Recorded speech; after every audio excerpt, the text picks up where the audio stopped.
Welcome to another episode of Not Your Average Web3 News, no market news. We just want to hear about the technology and the advancements. Subscribe to the newsletter so that you can get this delivered to your inbox every Monday. So let's get started. So we had a very massive exploit this week. It's the sixth largest in terms of cross-chain exploits, $126 million worth of cryptocurrencies. It affected chains like Phantom, Doge Chain, and Moonriver. So the thing about this exploit is not that there were any smart contracts vulnerabilities. There were no exploits on the actual smart contract because the account that was used to drain the funds was actually an EOA account, which means it's an account that is controlled by a private key.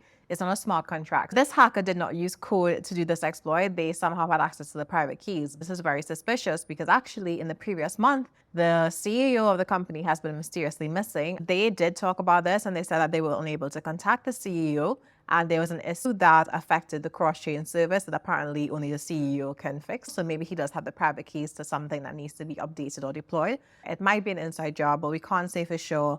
The address in question is here. So if you want to look into the address and see the transaction activity, so if you check out the newsletter, you can get a link to this address. And that's why Web3 security is going to be a big theme this year and next year. And it should be because developers need to be able to find the best ways to build these technologies that are automating assets without making it so easy for funds to be lost.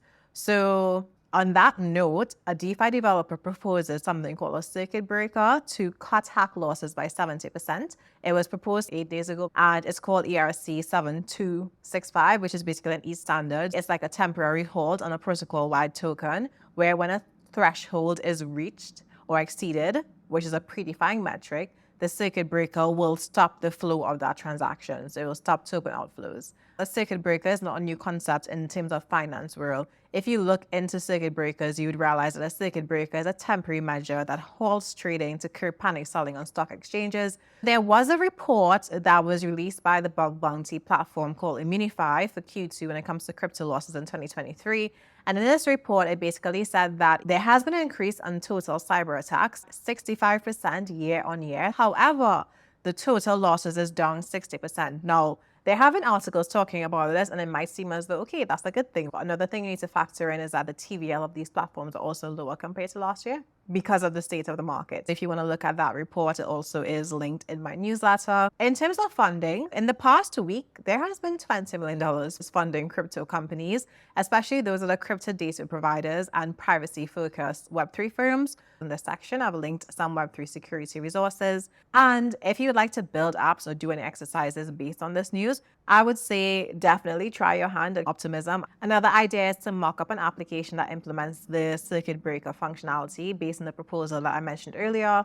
You can also participate in the MENA Founders Program to launch your own company based on ZK concepts for privacy, etc. And I mentioned this one because there has been funding around privacy apps a lot. Vitalik has been talking about privacy apps a lot. I actually joined the Twitter space this past week where Vitalik was talking a lot about scaling and using ZK technology and even ZK for Bitcoin, which is something that I mentioned in my last newsletter. Now, it makes sense to stay in touch with the technology advancements in Web3 and the blockchain space so that way you can understand where you can fit in, how to build, ideas for building, which I do include in the newsletter as well. Thank you so much for watching, and I'll see you in the next video. Bye.